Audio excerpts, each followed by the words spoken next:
It has grown to a mile long as it heads straight to our border. But U.S. agents are already dealing with criminals knowingly breaking the law. Griff Jenkins is live in McAllen, Texas, where he's seeing those border busts firsthand. Griff? Morning, guys. That's right. The closest port of entry to that 7,000 strong and growing migrant caravan is McAllen, Texas, right behind me. But before they even get near this border, there's already an influx of people illegally crossing. Yesterday, we witnessed firsthand. Watch. Since 9/11, the world has changed and become a very dangerous place.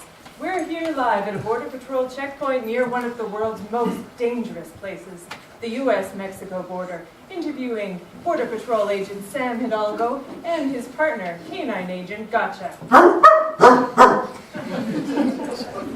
Agent Hidalgo, tell us what it's like to work on the front line chasing and arresting terrorists. Well, actually, my K9 is named Gotcha. Anyway, as far as I know, I haven't caught any terrorists yet, but they are out there, that's for sure.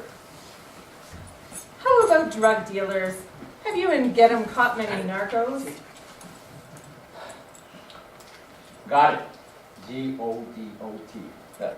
As for the work, I'm a junior agent, so I don't get to go out and play in the field a lot. That's what we call it when we go out on patrol, going out to play. I'm a junior agent, so Garrett and I usually work at checkpoints. Agent Hidalgo, tell us about your first arrest in the field. Help us get a feel for the drama in the life of a Border Patrol agent. Not much. We're usually sitting down on the truck, waiting, but on my first week on the job, we went out to play, and a bunch of illegals tripped an Oscar, a sensor. I heard it on the radio, and I rushed to the area. I saw some illegals, so I pursued them. I was running as hard as I could through the desert, but I don't know why they were getting away. It's pretty hard to run on these boots, and with all of this equipment fitting around on your belt. Also, they had a head start. Suddenly, out of the corner of my eye, I saw something move on my right.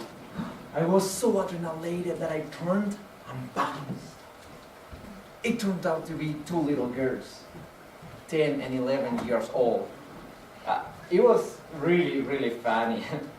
It was kind of funny. Did I answer your question? Agent Hidalgo, in 2009, the Border Patrol reported seizing over 4,300 pounds of marijuana, nearly 136,000 pounds of cocaine, over 6,000 pounds of methamphetamines, and over 2,000 pounds of heroin. You do catch a lot of drug dealers, don't you? Yeah, we catch those smugglers, and people we detain have committed other crimes too. There are really bad people out there.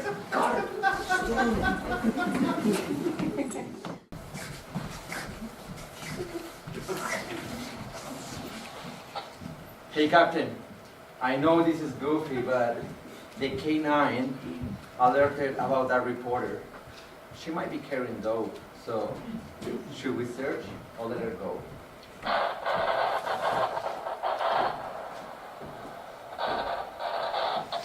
Okay, I understand. She doesn't match the profile. Okay, I'll let her go. I just thought I should ask. I'm sorry for that. Let's go, got it. Come on.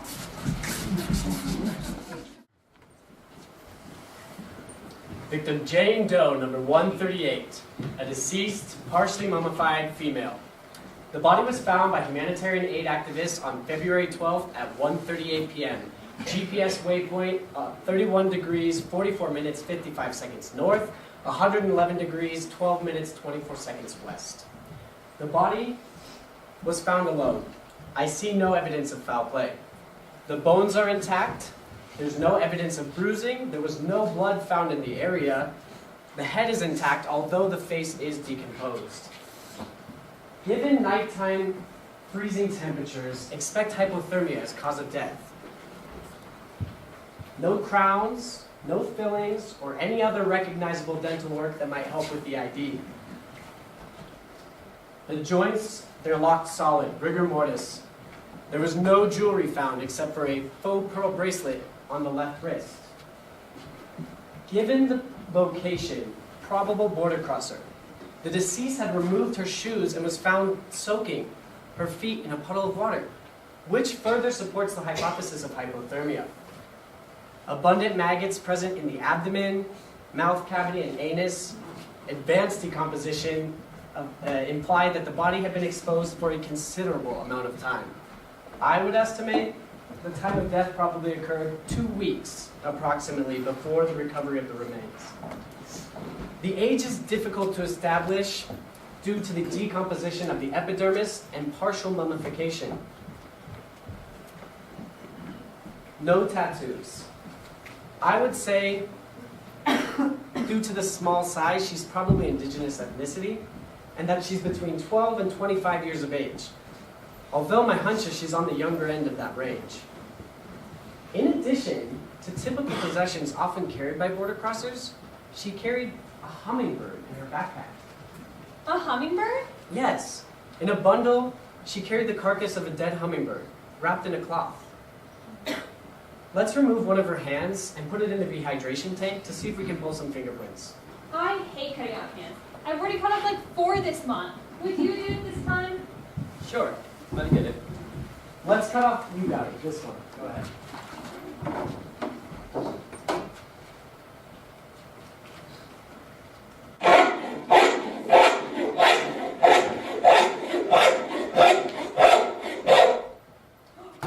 Oh shit.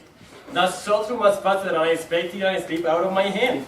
I expected his bones to be denser. It? That's a woman! Maybe even a girl. Right, very hint. I meant no disrespect. This is getting to me. The other day I was amputating a hand when I realized the cadaver was still alive. I woke up screaming. Gosh, what a nightmare. Okay, let's put her hand in the rehydration tank for plumping, and we'll put the rest of her in the main cooler. Speaking of nightmares, we don't, you want to put that in the database and write it down. We don't want any unlabeled hands floating around in tanks. Hey, that cooler's full. There's no room. You're going to have to put her in the secondary cooler, the temporary trailer.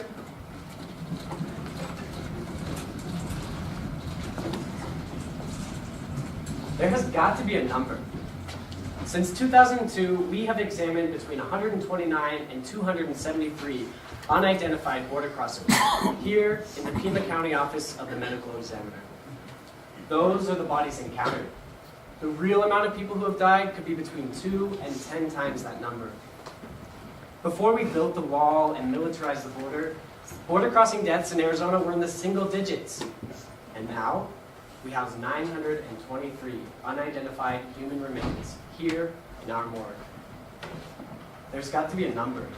I have to tell myself that there's a number, a threshold, at which point people will say enough is enough. This has to end. Someday we will stop funneling impoverished people to die miserably in our deserts and mountains. Until we reach that threshold, we will do our work to identify them. We will give their families the dignity of knowing what happened to their loved ones.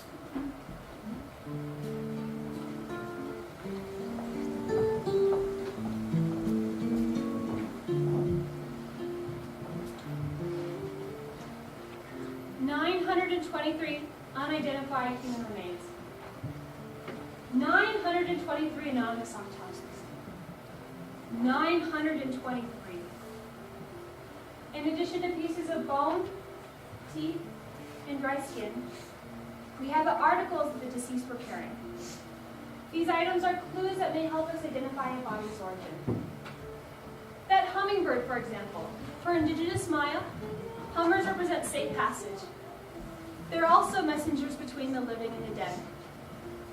If we can identify a body, we can notify his or her family. Between 2000 and 2009, 2,000 bodies ended up in the Pima County Office of the Medical Examiner. Each one of these red dots represents at least one person who died while in the Tucson sector in Arizona.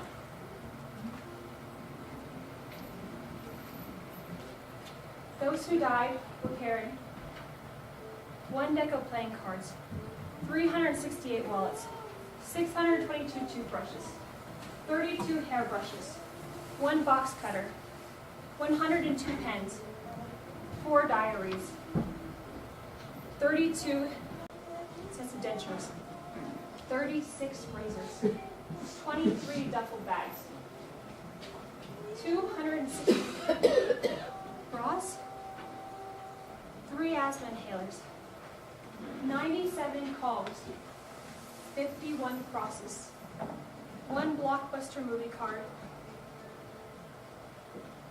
10 Bibles, 9 flashlights, 193 watches, 4 compasses, 206 prayer cards, 8 contact lens cases, 1 wrench, 2 seashells, 2 bottles of baby oil, 3 pencils, 43 rosaries, 2 toothpicks, 21 bars of soap, 3 pencil sharpeners, 84 images of Jesus, 48 limes, 1 bag of pretzels, 1 bag of peanut brittle, 1 purple dinosaur Barney, and as was mentioned earlier, 1 colibri, 1 dead hummingbird. That is what they were carrying. That is all that remains. That and the desiccated remains of their human bodies are all we have of which to identify them with. 923 unidentified, undocumented dead souls.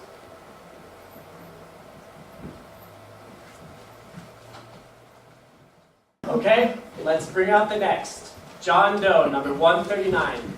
Let's get started.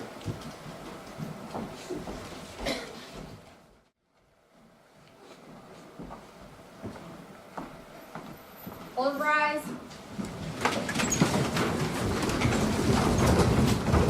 This is an operation of streamline hearing in the Decommissioned Federal Courthouse. Judge Richard L. Pozo presiding.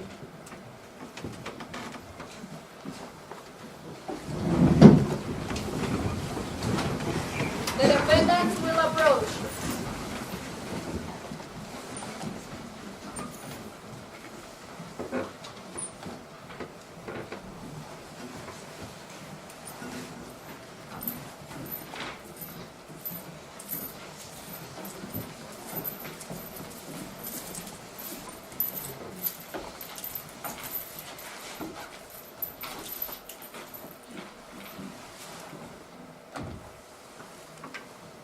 Mr. Rogelio Cagado de la Chanza, you were arrested near the town of Nogales, Arizona on October 12, 2018 for illegally entering the United States outside of legally authorized port of entry. Are you a citizen of Guatemala? Señor Cagado de la Chanza, usted fue detenido sin documentos el 12 de octubre de 2018 cerca de la ciudad de Nogales, Arizona, sin haber pasado por un puerto legal y autorizado de entrada a los Estados Unidos.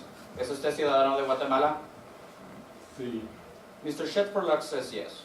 And you called him? Mr. Shetverluck, Your Honor, that's his name. Cagado de la Chanza means Shetverluck. Mrs. Bernarda Chingada de la Suerte, you were arrested for illegally entering the United States outside of legally authorized port of entry near the town of Sassabee, Arizona on October 12, 2018. Are you a citizen of Mexico? Señora Bernarda Chingada de la Suerte, usted fue detenida el 13 de octubre de 2018 cerca de Rivaca, Arizona, por pescar sin caña en un riachuelo seco, a pesar de tenis sin haber llegado a la cancha de golf. Usted, cuá, es de cuá, ¿verdad? Señoría. Miss Cruz says yes.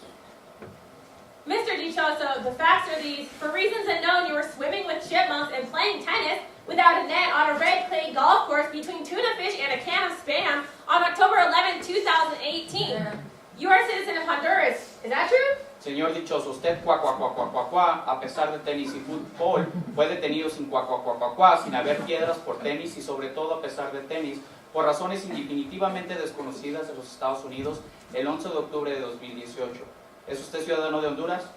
Sí, su señoría. Yes, Your Honor. Mr. Neftali Afortunato, you were for reasons unknown, beyond a doubt, and for reasons unknown in the United States in spite of tennis and without a Visa card or assets on October 11, 2018. Are you a jaguar on the team of Guatemala? El 14 de octubre de 2018. ¿Es jaguar del equipo Guatepeor? Yes. Are any of you in possession of a formal document granting you the right to legally be, breathe, or exist in the United States of America? No. Mr. Cagado de la Chanza, the court sentences you to 29 days detention prior to deportation. Mr. Natalia Fortunado, the court sentences you to 35 days detention prior to deportation. Ms. Bernarda Chingada de la Suerte, 180 days prior to detention prior to deportation. Mr. Dichoso, 60 days detention prior to deportation.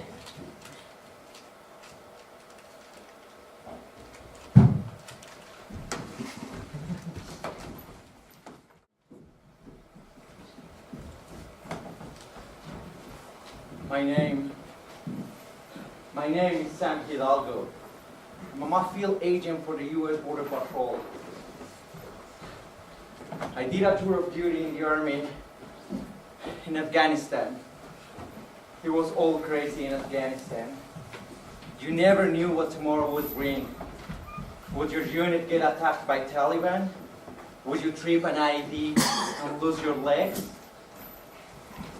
I watched a couple of bodies get blown to bits over there. That kind of messed me up. I got back to Cleveland and I couldn't sleep. It was crazy. My wife, she started nagging me about this and that, and I couldn't handle it. I know I shouldn't have, but one night, when I had some few beers in me, I hit her.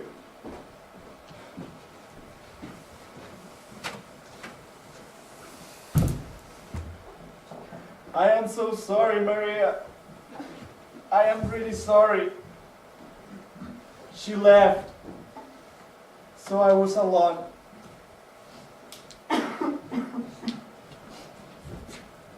Later that week, I stumbled on a job fair, and there are these two guys at a table, and they told me that I can earn $60,000 with U.S. Border Patrol. They told me I was already pre-qualified for my time in the Army. I knew how to handle firearms, and Border Patrol needs that.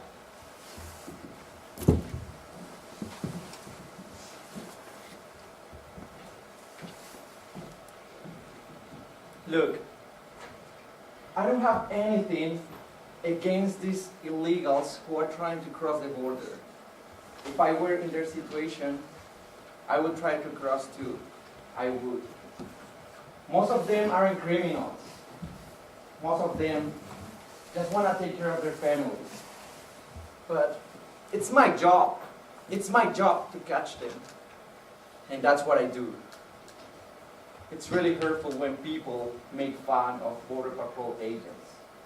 We are not stupid. We are not mean. At least, not all of us. It's like any other job. Some of us are assholes, but the majority are pretty, really good guys. People usually forget that Border Patrol agents are people too. For every morning on the job, there's a child to protect. For every mission, a family. Every day, we defend our freedom, our liberty, and our way of life. Our calling is to protect the people of our country, and this to us hits very, very close to home. To learn more, go to borderpatrol.gov. Nació bien gordito. He was born chubby, fair-skinned, and left-handed. Mothers always say that they love all their children the same. Of course, you love them all equally, but there is always one who is more affectionate, always one who is sitting in your lap. Jose talked about everything with me. He was looking forward to taking his first communion. What does it feel like when you take the first communion, man? What does it taste like? What do you feel? He was really curious. He wanted to know everything. Why? Why this and why that? He wanted to know everything. but he never asked me about the wall and the border. He lived his whole life in this cage called Nogales.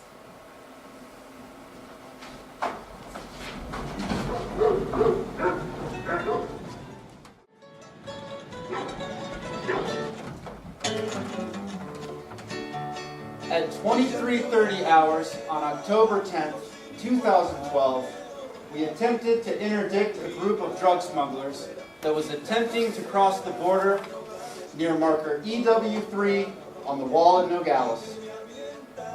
When the suspects became aware of our presence, they immediately jumped the fence and escaped back to Mexico.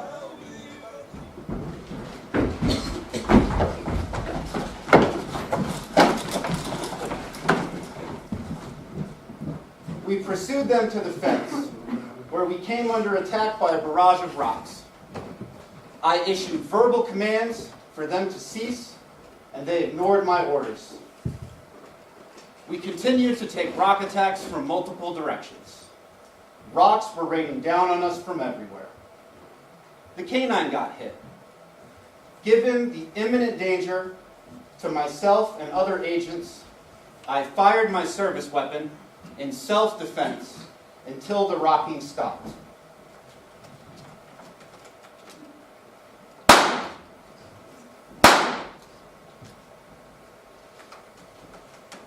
One of the rockers was brought down in Mexico.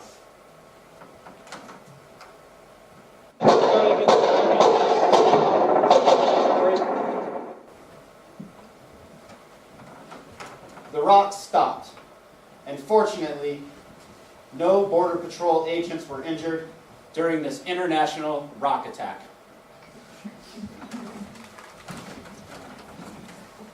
Buenas noches. Buenas noches, habla Border Patrol. Sí, buenas noches. Mira, hablo para reportar que hubo disparos en la línea fronteriza en el ECA Whisky número 3. Ajá. Y al parecer está uno herido del lado mexicano. I keep asking myself, Dios mío, ¿por qué mi hijo? Why my son? It never, ever, ever passed through my mind that I could lose a son this way. If it had been one shot, maybe they could claim innocence. If they had shot him once, they could say, maybe they could say, that they were trying to scare him without wanting to hurt him. But it wasn't one shot, you understand? It was 13 or 14 shots. This was not an accident. They kept shooting at him because they wanted to kill him.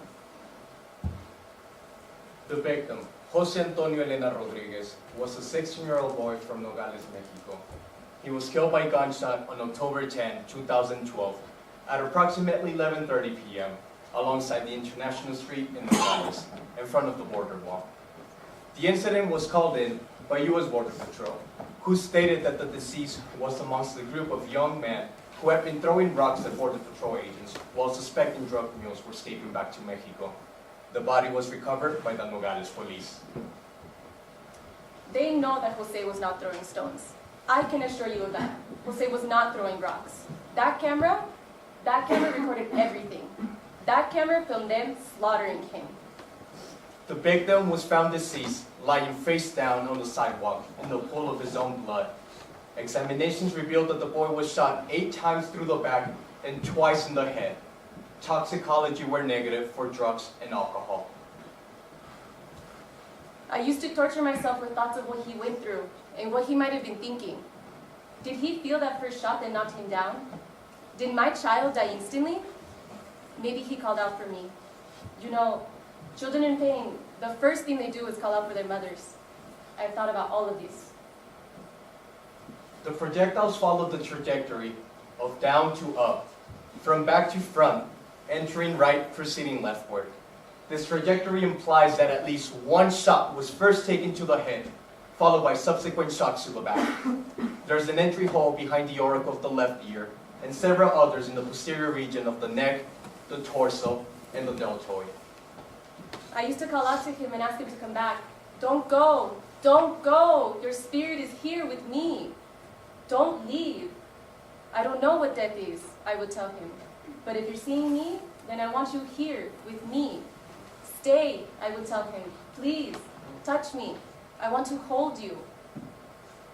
Initial cause of death would be can I describe it as? Unfortunately for this man, the initial cause of death was rupture to the cephalic tissue in the cranium, caused by 2 gunshots in the cranium. Additional contributing causes of death include subsequent perforations to both pulmonary sacs, which led to massive hemorrhage and hypovolemia. Our lawyer requested to see that film, a Freedom of Information request. Nada. They won't give that tape to us. They're hiding the truth. When we filed the civil suit, they wouldn't even grant me a visa to attend the trial. So here we are waiting for the truth.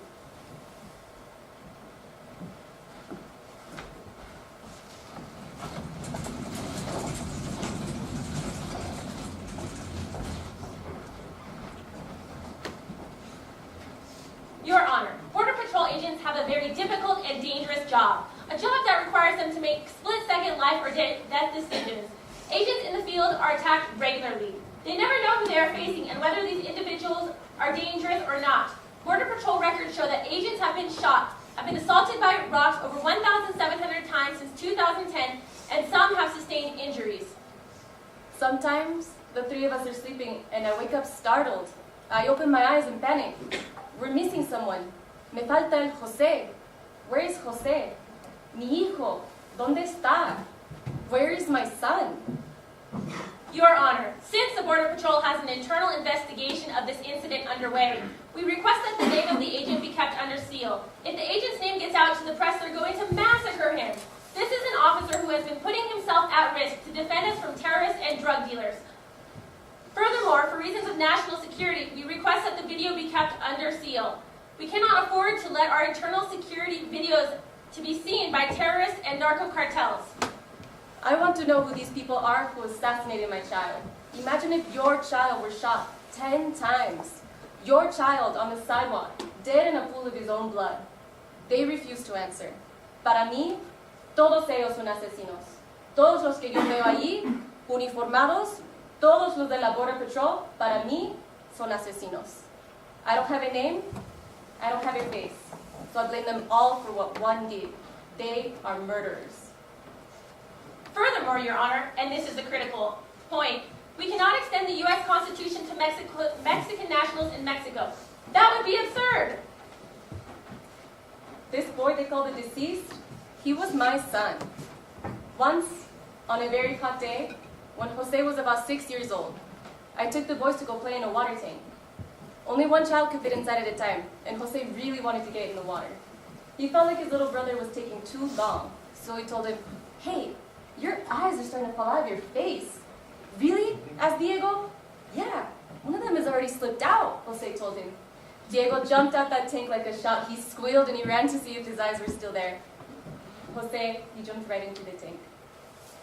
Your Honor, we cannot extend the U.S. Constitution to Mexican nationals in Mexico. That would be absurd. What would be the point of having borders if we're going to extend U.S. protection to Mexicans in Mexico? This case has already been decided by the Fifth Circuit Court of Appeals in the 2010 case of Huereca versus Mesa. Your Honor, this case has no merit. All of Jose's dreams and aspirations, they have all turned to sand. He used to tell me his dreams. "Ma, I want to be a soldier, Ma. I want to wear a uniform. I want to do this and I want to do that." Now he is gone. Tierra, polvo, sombra, nada. Jose and his dreams have disappeared. There is nothing left. Just holes. Empty holes in the wall of the medical clinic behind where they shot him. And a gaping hole in my heart.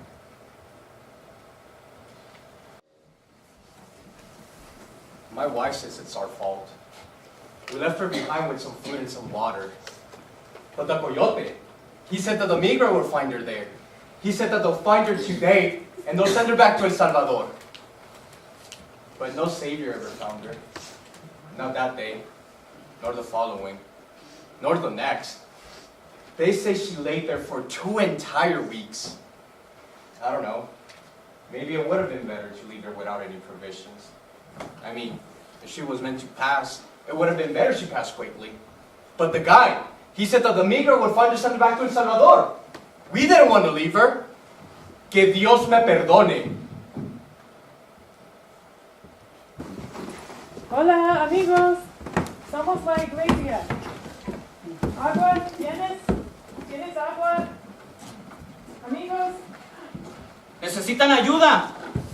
Tenemos agua, no mucha, pero sí tenemos y podemos compartir con ustedes. También, aún nos queda una latita de atún. No es mucho, pero algo es algo. Tenga. Dude, why are they offering us water? They thought that we needed help. They're offering us help. Muchas gracias. Thank you. We don't need any water. Somos voluntarios y estamos aquí para ayudar a las personas que necesitan ayuda. We're here to help you or anyone else out there who needs help. You mean you can give us full bottles of water? Yes, absolutely. Gracias a Dios. Es que we haven't drank any water since yesterday. We were saving this. It's all we had. We didn't know if we would find more. Are you all okay?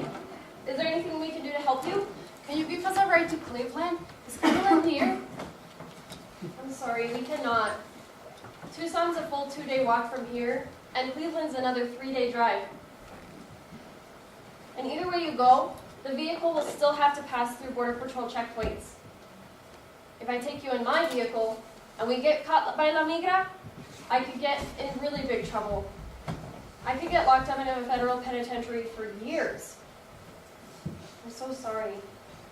We have water or food. Do any of you have blisters? If so, we can treat them. Or I don't know if any of you are sick, but we have medicine. Do you have a telephone? If I could call my wife and tell her that we are okay and we are on our way, that would be wonderful. We haven't spoken since we left Mexico to cross the border, and that was 7 days ago. I'm sorry. I can't loan you my phone either. If you use my phone to call your wife, I could get locked up for that too. I could get arrested for furthering your illegal presence. And that could put the entire organization at risk. It's bullshit, I know. Es caca. Caca de toro. We have hygiene packs. I don't know if you need any toothbrushes or soap or maybe some socks. Or we also have pinto beans. What about some canned pinto beans? It's okay. We would really much appreciate full water bottles and food. If you have enough, and it won't get into trouble to you to give it to us. Meeting you here, for me, it's a proof that angels exist.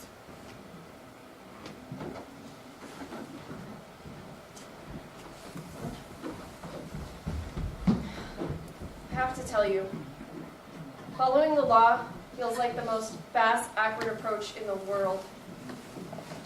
You watch films about Anne Frank and the Underground Railroad, and you tell yourself you would have done the right thing. You would have helped them, right? You would have stood up for innocent victims, right? Of course you would have, because it would have been the decent thing to do. You believe in justice, right? And now, it's the 21st century, and we have people trying to cross an arbitrary line to feed their families or escape from gangs who are trying to kill them. And what do? We follow the law. We obey authority. Push the button. Administer the shock. Do as you're told. We offer them water and toothbrushes and those tiny little bars of soap. But sometimes I wonder why we don't do more. Fear. Fear of a federal penitentiary. Fear of compromising the group. Because if the group gets caught, nobody gets to help. Nobody gets water, and more people die. Sometimes I just want to do what really feels right. Sometimes I just want to say, fuck it.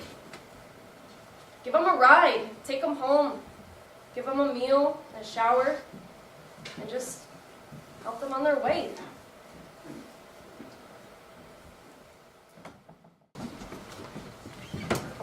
Out! Now! Bajar! Ahora! Vamos! You two! Bajar! Out! Rodillas! Rodillas. On your knees! Rodillas. They're hot, Sam. Let's get them some water.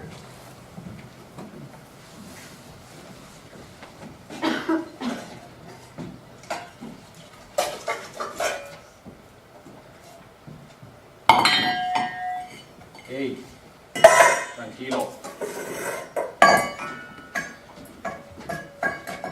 What do you think they are? Just your run-out-of-the-mills OTMs. OTMs? What does that mean? Other than Mexicans, it's hard to say what they are really. Probably from El Salvador, though they could be Hondurans, or even from Guate.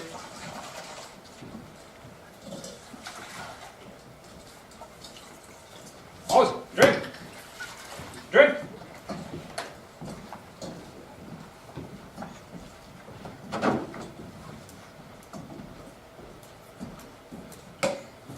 Vamos!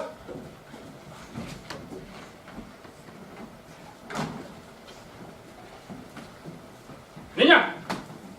Venga! Right here! Arriba, arriba, arriba, rápido! ¡Vamos! ¡Vamos! Venga, venga. Para atrás. Come on, push. Push. Push. Rápido, push.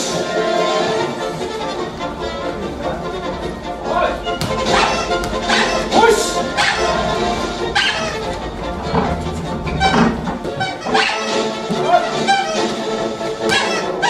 ¡Rápido! Out. En las cajas. Vamos, hablas. Get in. Vamos. Rápido, amigo, rápido, rápido. Venga. I've been in here. It's so small. Te aprieta aquí. Te aprieta aquí. Get in there. You'll fit. I put bigger ducks than you in. In. We're not criminals. We just want to work. Mechanical? Sorry, amigo. Maybe if you were Cuban. It's too late. In! Construction? In! No hay vacantes. In. Landscaper? Bark. This is bullshit. Libtard bullshit. This play is beyond the pale. You're ridiculing and demonizing the Border Patrol. Agents aren't sadists. They're men and women who are doing their jobs. They're working to keep terrorists and drug smugglers from entering this country. They're working to keep you safe. Clearly the play is depicting the dehumanization of the other. But rather than demonizing the agents, I will view this more like a breaking alienation effect. Breaking the illusion of representation in order to underscore the structural balance embedded within the strictures of neoliberal society. Not to mention the obvious intertextual dialogue with Osvaldo Dragoon. The other has been dehumanized to the point of turning him, or actually, more accurately, them, into dogs. If I could respond, we might argue that society or socioeconomic factors have turned us all into dogs, and not just the migrants. I would argue that the Border Patrol agents have also been turned into stray dogs. And just one more quick point. The Universal Declaration of Human Rights guarantees that, and I quote, everyone has the right to leave any country, including his own. So I guess they can leave, but they just can't arrive? This is absurd. We came here to watch a play. Can we get the play back up on stage, please? Nice. You know, we were all just unpacking the play, and then you smacked us down with a lame little microaggression. Bloody microaggression, if you ask me.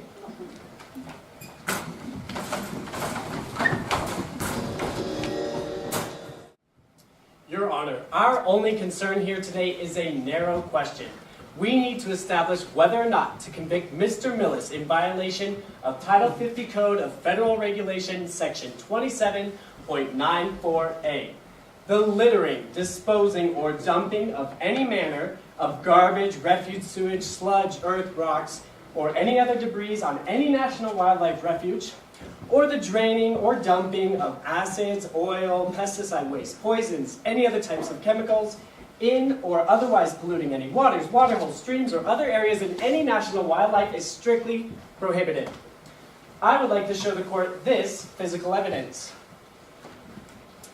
This picture shows 17 water bottles, the litter, that Mr. Millis was caught leaving. And this slide shows just what happens to those water bottles when illegal aliens come and drink them. They drink the water and leave the empty jugs, in other words, garbage, all over the desert. They are trashing our desert. Objection, Your Honor. The empty bottles pictured here are not the same bottles that Mr. Millis was putting out in the desert. Mr. Millis was caching water to save lives. This humanitarian aid is a far cry from littering. Furthermore, the prosecution is alleging that Mr. Millis scattered water out all over the refuge. That simply is not true. Mr. Millis placed water in clearly defined established drop sites, marked at specific GPS coordinates, mapped out by his organization, No More Deaths.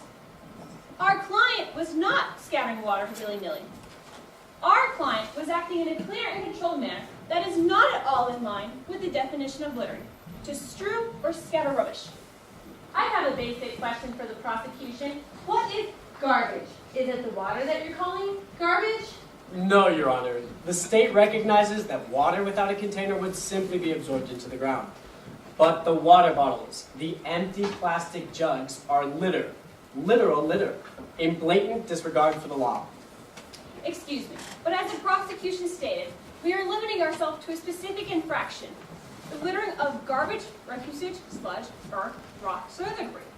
Mr. Millis did not dump garbage, refuse, sludge, earth, rocks, or debris. Mr. Millis did not even leave empty bottles. Mr. Millis left full sealed bottles of purified water meant for human consumption in the desert. Ergo, he did not litter. Yes, but the water bottles have the clear potential to become garbage.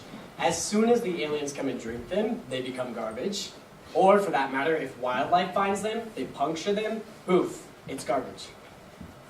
What if an alien doesn't find the bottle? Then is it garbage?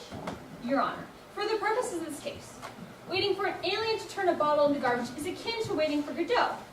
Are you sure it was that bottle?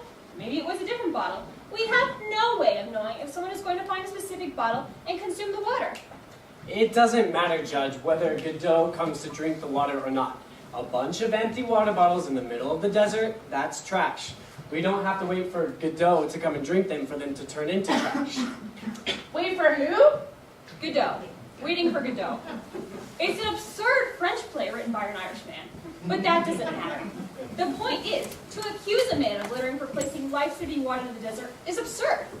The premise is absurd, and the state's case is absurd. Your Honor, I'd like to show another piece of visual evidence. A slide of Mr. Mills's truck at the time he was cited. Objection, Your Honor. His truck is irrelevant. It doesn't matter. Our only concern here is establishing that Mr. Millis left litter in the wildlife refuge. Judge, I also remind you that these aliens Mr. Millis is giving water to are criminal aliens. Let's keep our eye on the ball and not let the defense attorney confuse us with her technical circumlocution. Mr. Millis was caught red-handed helping criminal felons break into our country. Objection. The prosecution is going way over the line here. They know full well that this case is about littering and not undocumented immigration. And to even raise criminal insinuations is unethical and inappropriate. Your Honor, you said yourself that the question we need to answer here is clear. What is litter? A slide of Mr. Mills's truck is relevant to that question. Let's see the slide. Your Honor, this is garbage, and this is Mr. Mills's truck. In other words, as this slide shows, Mr. Mills was picking up litter while providing humanitarian aid. He had picked up all of this garbage, which more than compensates for any hypothetical litter the 17 sealed bottles of life-saving water could have become in theory. It's also relevant to point out that just 2 days prior to his citation, Mr. Mills encountered the remains of a 14-year-old girl who had died in the borderlands. Your Honor, Mr. Mills is a humanitarian, not a litterer. He deserves to be thanked, not punished. Objection, Your Honor. That little girl's body was not even found on the wildlife refuge. It's a completely different story, and it has no bearing on whether or not Mr. Millis was littering. Just one last question. Is a dead girl litter?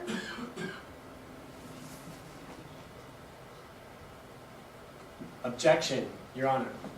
I'm sorry that that girl died. I'm sure you are too. Nobody wants to see a little girl die.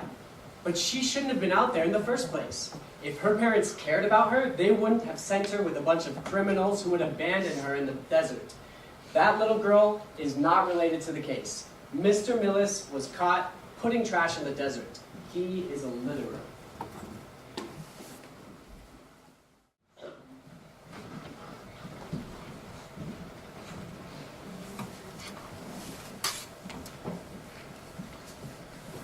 Oh, See? look.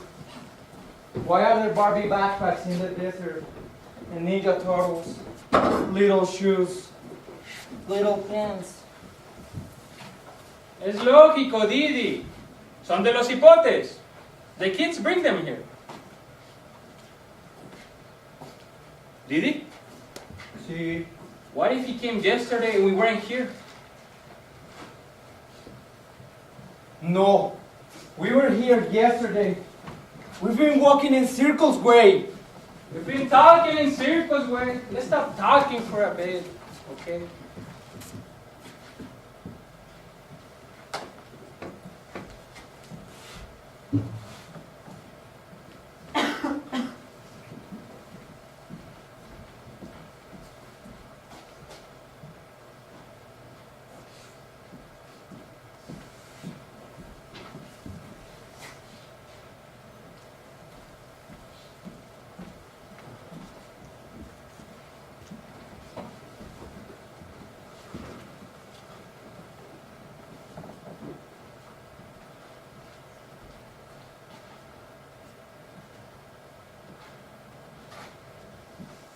Señor,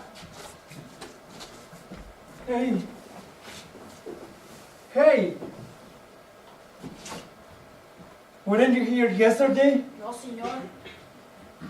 Is this your first time? Sí, señor. Was your brother here yesterday? Maybe. I don't know. Maybe. No. You have a message, right? I assume you have a message. Hoy no vienen. They're not coming today. Mañana sí. We have to wait here by this tree, right? Is that your message? Yes. Do you see anyone? Do you see la migra? No, señor.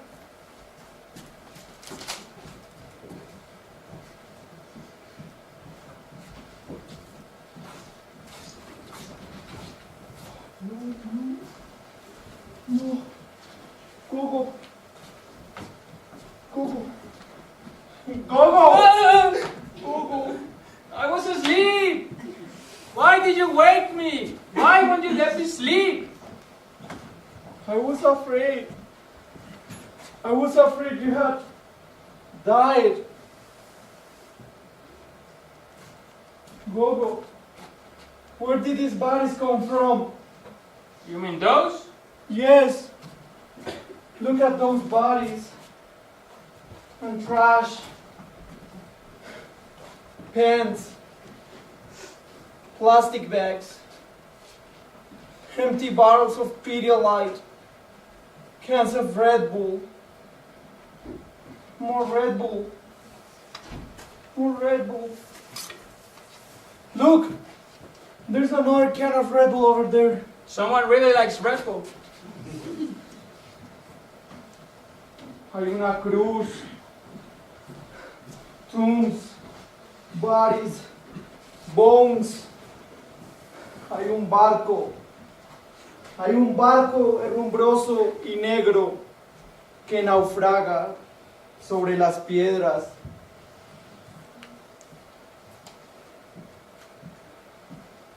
Look! There are bones all over the place. And look, there is where the girl died. There are more bones over there. And here, someday, there may be more bones. Maybe our bones. This place is a bone field. It's a graveyard where the dead aren't buried. They are just scattered on top of the dry, crusty ground. There are more bones over there, look. Who did they belong to? Somebody's mother, father, somebody's daughter, their primo, prima. Hay un barco. Es un barco atestado de muertos, hundiéndose en el desierto.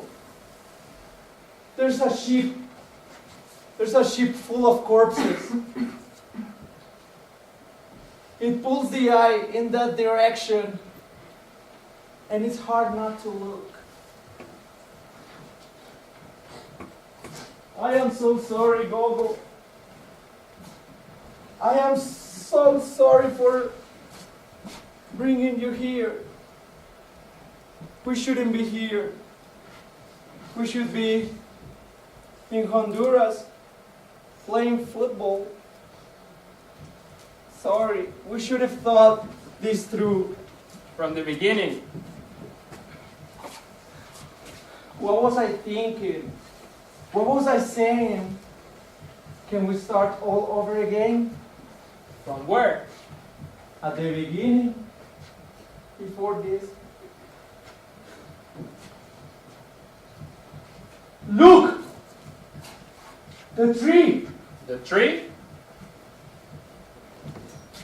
You don't remember?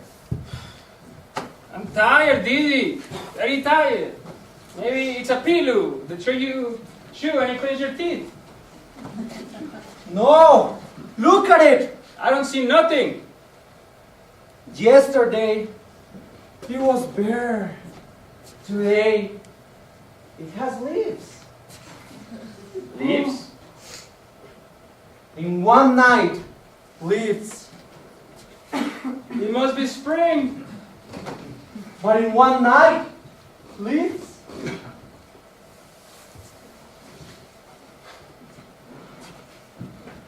Didi?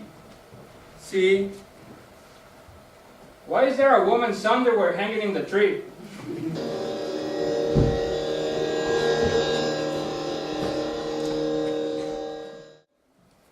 Can you imagine what it's like to be raped by a group of men in the desert? Can you imagine what it's like to tell your own son to drink your urine? Can you imagine what it's like to say goodbye to your own sister in the desert? Can you imagine what it's like to find a decayed corpse in the desert? One man held me while another one pulled down my pants. He tore off my underwear and hung them on a branch. Then another one grabbed my bra, pulled it over my head, and hung them in the tree as well. They laughed. The first time we drank urine, it was dark orange. It was very salty. I gagged while I drank it. I almost couldn't even drink it. I wouldn't leave my sister. I would not leave my sister.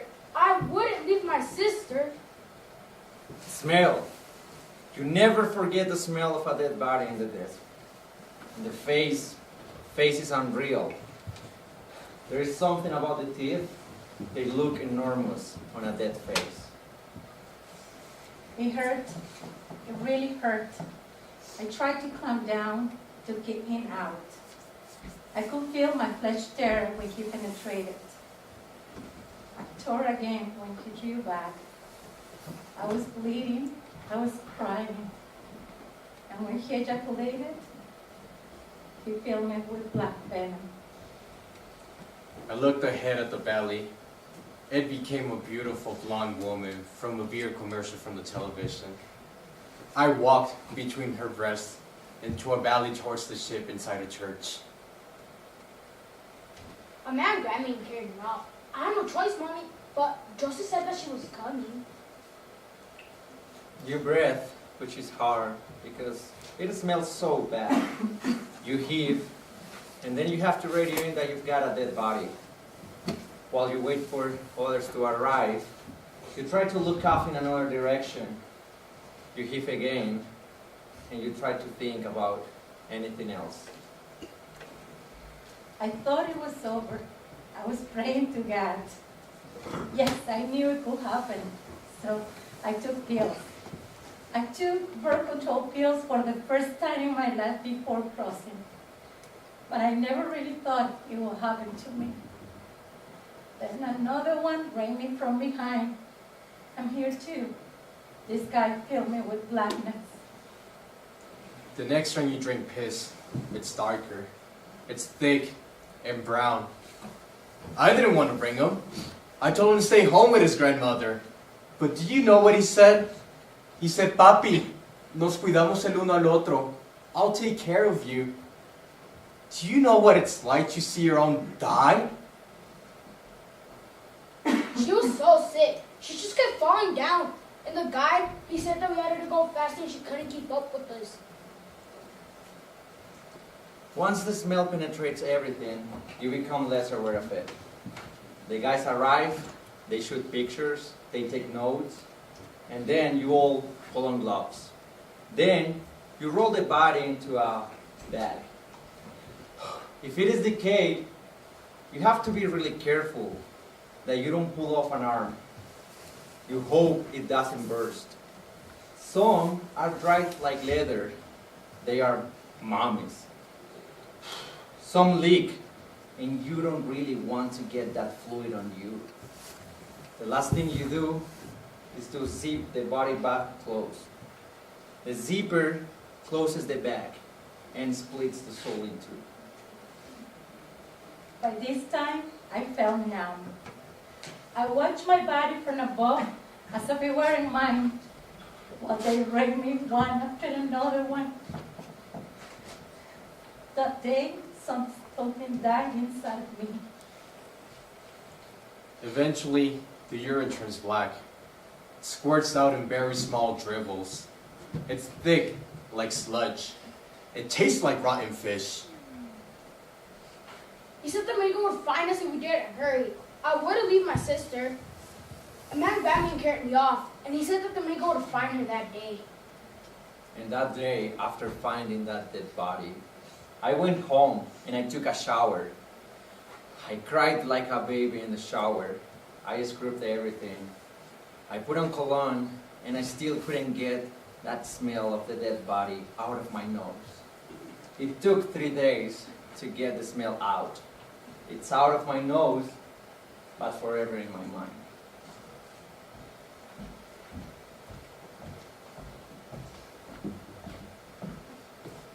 Before he was killed, Jose's grandmother had already bought him his birthday present, a big, beautiful watch with a white face and large numbers.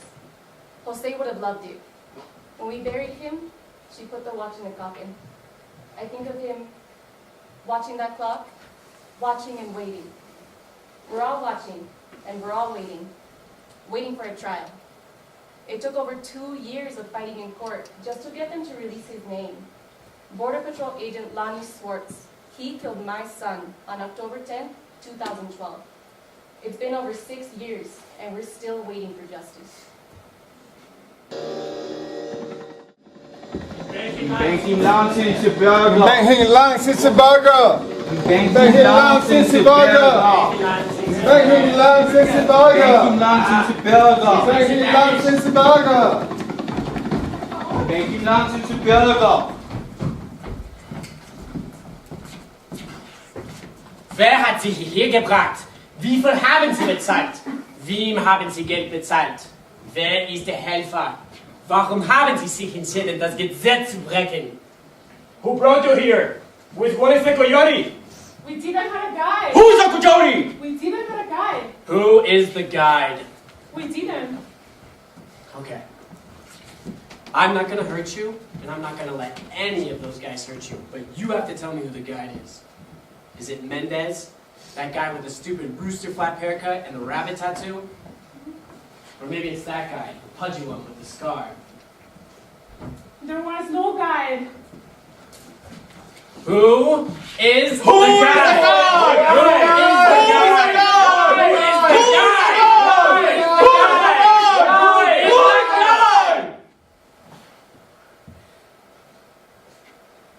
All right, we're gonna sit you down, see if your memory comes back with some time.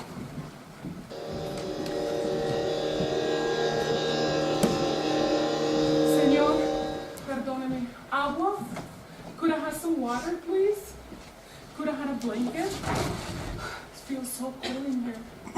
Can I have something to eat? Please? It's really cool. I feel like I'm in an ice box. Can I have a blanket, please? Yeah, sure. Let me get right on that. Would you like a steak dinner while I'm at it? Where do you think this is, a hotel? Well, let me tell you something, this is no fucking hotel! I could have told them the name of the guide. The guide, when we first started out, he said if we got caught by the migra, that we had better not say who the coyote was. If you tell them, he said, we will cut out your mother's tongue and we will shove it up her ass. And then we kill her. So don't say anything, and everybody's happy, okay? I didn't want to tell them the name or a guy. He's a very nice man. He crossed my sister. She's living in California. He told me to please not tell the migrant that he's a guy, or they will lock him out for years. He said if we get caught, to wait for them to return us back to Mexico and start him again. He said, I will get you across, even if it takes 2, 3, even 4 times, I will get you across. But please, don't give me up to the Border Patrol. I couldn't tell them the name of the trafficker. You know what he told us? He said, don't worry, we're gonna treat you well. We're gonna get you across. We're professionals. But if something goes wrong and we get caught by La Migra, you don't tell them that we are the guides. If you tell them,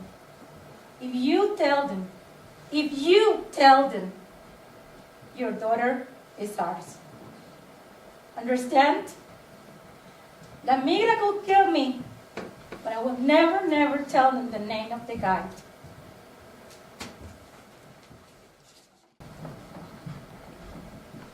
At first, I was so cold. I couldn't stop shivering. I felt lonely and scared. I thought of Mommy and prayed for Diego.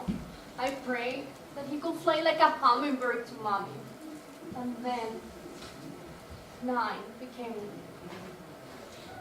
It was like forever. I was there alone. And then 9 turned today. No one came, ever. It lasted forever. I got so cold, but I started to feel hot. I felt so hot that I have to take off my jacket. I felt like if I was on fire. I took off my shoes. I soaked my feet on a puddle. That was the end. When the first bullet ripped through my head, there was an instant of blinding pain. My body was whipped and tossed and ripped apart by the bullets. I watched it like a movie. That was the end. We are dead. Yet, we still breathe. We still have voices. I was buried in a poor people's graveyard near Los Angeles. I don't have a headstone. Mommy, she didn't have money for a stone. There's just a little metal plaque. I was buried in the Campo Santos in Nogales.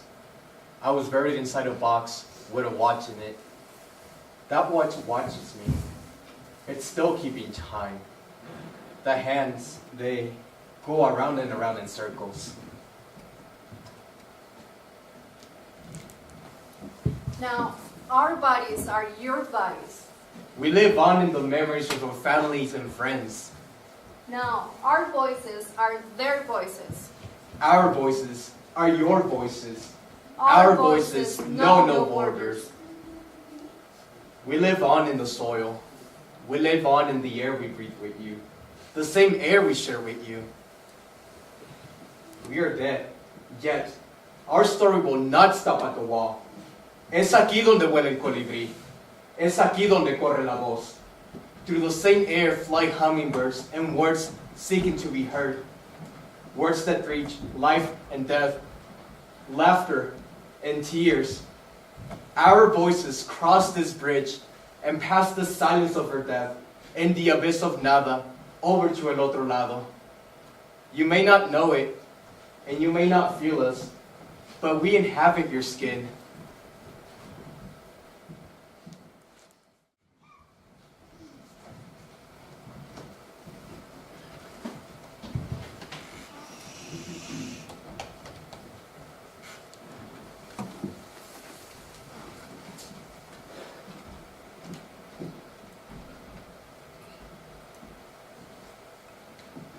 Was I sleeping while the others suffered?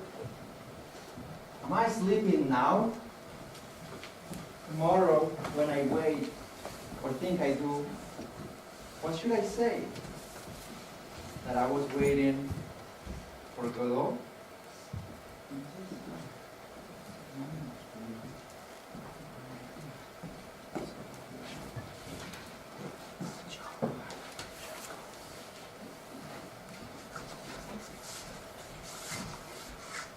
It was a horrible job.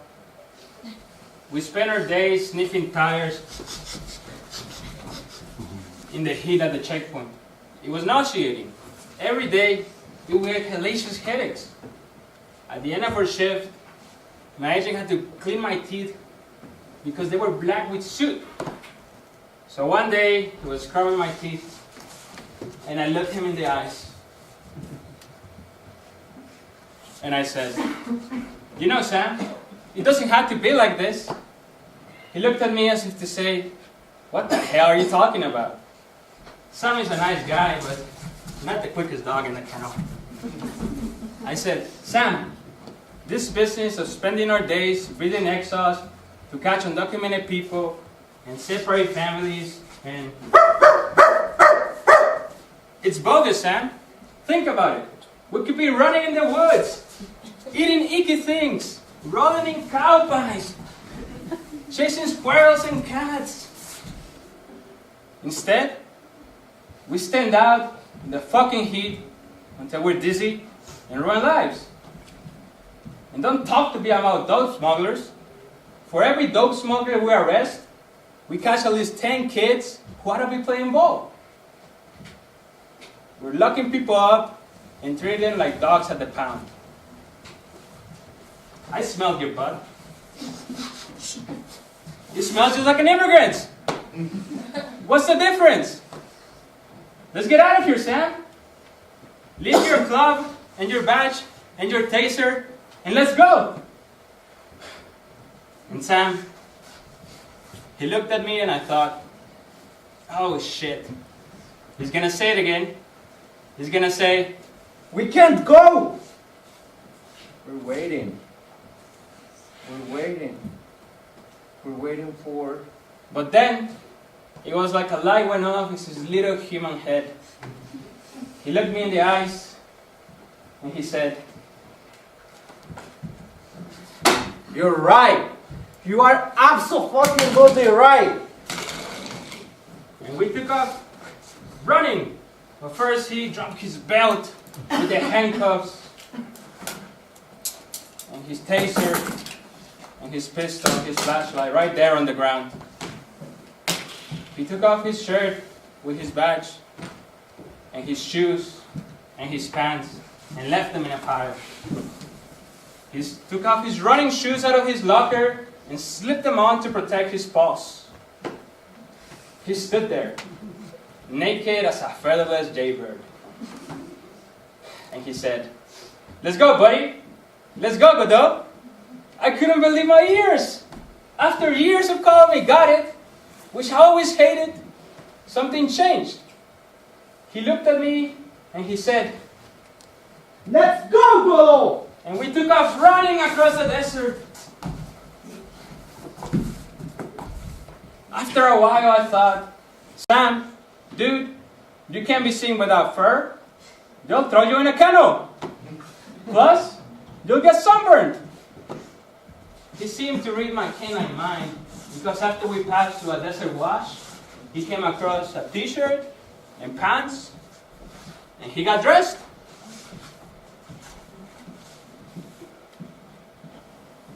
And we ran and we ran. And we ran and we ran. Like spotting his boy. And we ran and we ran. Right down to the border and we crossed into Mexico.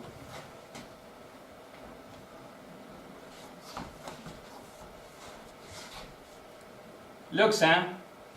That's a big ugly wall. Why do you say we get out of here? Maybe we can find a way to lend a hand to someone who needs help. Orale, güey, you're right, Godot. Let's go, buddy.